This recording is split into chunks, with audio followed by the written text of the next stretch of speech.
সুপ্রিয় দর্শক, আপনাদের প্রিয় অনুষ্ঠান জীবনের গল্প নিয়ে আবারও হাজির হলাম একটি আপুর কাছে। তো সর্বপ্রথমে আপুটার সঙ্গে আমরা পরিচয় হয়নি। আসসালামু আলাইকুম আপু, ওয়ালাইকুম আসসালাম। কেমন আছেন আপনি? জি আলহামদুলিল্লাহ ভালো আছি, আপনি ভালো আছেন? জি ভালো আছি। আপু আপনার নামটা কি? জি আমার নাম মুসাম্মদ বিথি। বিথি। জি আপনার দেশের বাড়ি কোথায়? আমার দেশের বাড়ি নাটোর। নাটোর। জি নাটোর কোথায়? নাটোর লালপুর। লালপুর কোথায় আপু? লালপুরের মধ্যেই বাসা। পুরের মধ্যে বাসা। হুম। তো আপু আমাদের কাছে কি জন্য কেন আছেন? জি আসলে আসছি হলো আপনাদের মানে আপনাদেরকে আমি পাইছি হলো আমার এক ভাবির মাধ্যমে। আমার ভাবির ফোনে আপনাদের ভিডিও দেখছিলাম, তারপর আর কি আপনাদের যোগাযোগ করছি। কারণ কারণ আমি খুব গরিব, আমার বাবা নাই। আমার মা মারা যাওয়ার পর আমার বাবা একটা বিয়ে করছিল, সেই সৎ মার ঘরে আমি বড় হয়েছি। পরে আমার বাবা মারা গেছে, আমার এখন কোনো ভাই বোন নাই, আমি একা। ঠিক আছে, এখন মনে করেন আমার বাপ, যেহেতু আমার বাপ নাই মা নাই, তার সৎ মা কখনো আপন মা হয় না। তো সে কখনোই আমার সাথে এরকম ভালোই করে না। এখন আমি আমি চাই নিজের একটা জীবন সঙ্গী যে আমাকে বুঝবে, ভালোবাসবে, আমাকে যত্ন করবে, আমি তাকে দেখবো, আমার বিপদ আপদে পাশে থাকবে।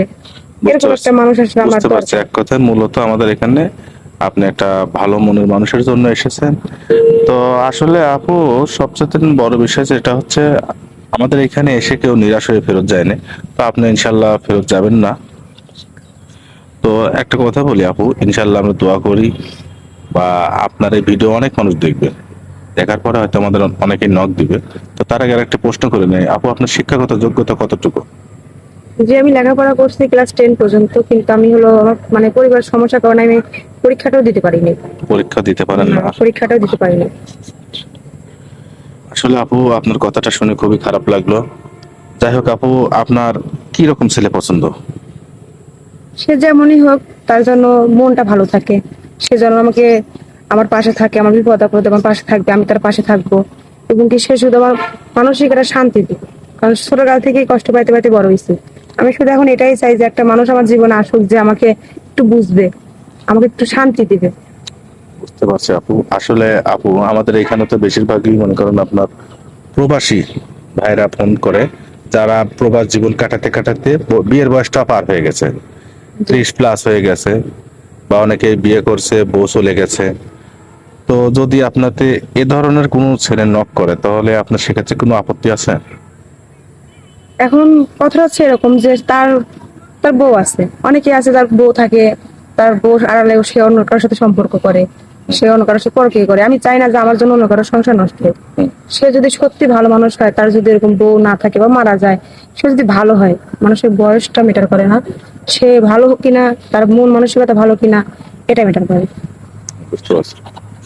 আপনি সুন্দর কথা বলেছেন। আসলে একটা শিক্ষিত মেয়ের মানে ভিতর থেকে যে কথাটা বের হয়, আপনার ভিতর থেকে সেটাই বের বের হলো। তো আপর একটা কথা আপনাকে জিজ্ঞাসা করি, আপনার বয়সটা বর্তমানে কত? যে এখন আমার রানিং বয়স চলতেছে 21+। 21+। যাই হোক না আপু, আমরা আর বেশি বেশি হচ্ছে কথা বাড়াবো না। তো আপনার কোনো পার্সোনাল ফোন আছে? জি না, আমার কোনো ফোন নেই। আপনার পার্সোনাল কোনো ফোন নাই? জি। তো আসলে অনেক প্রবাসী ভাইরা তো আমাদের কাছে যোগাযোগ করতে চাইবে, তাহলে কিভাবে যোগাযোগ করবে? আমি মনে করি কি তারা যদি আপনার সাথে যোগাযোগ করে, তাহলে আপনাদের মাধ্যমে আমাকে পাবে। বুঝতে পারছি। মানে এক কথায় বলতেছেন, আমাদের সঙ্গে যোগাযোগ করলে আপনাকে পাবে। জি। তো যাই হোক না আপু, আপনার যেহেতু নাম্বার নাই, সুপ্রিয় দর্শক শুনতে পারলেন, আপুটির কোনো মোবাইল নাম্বার নেই। আমাদের নাম্বারটা স্ক্রিনে পর দেওয়া থাকবে।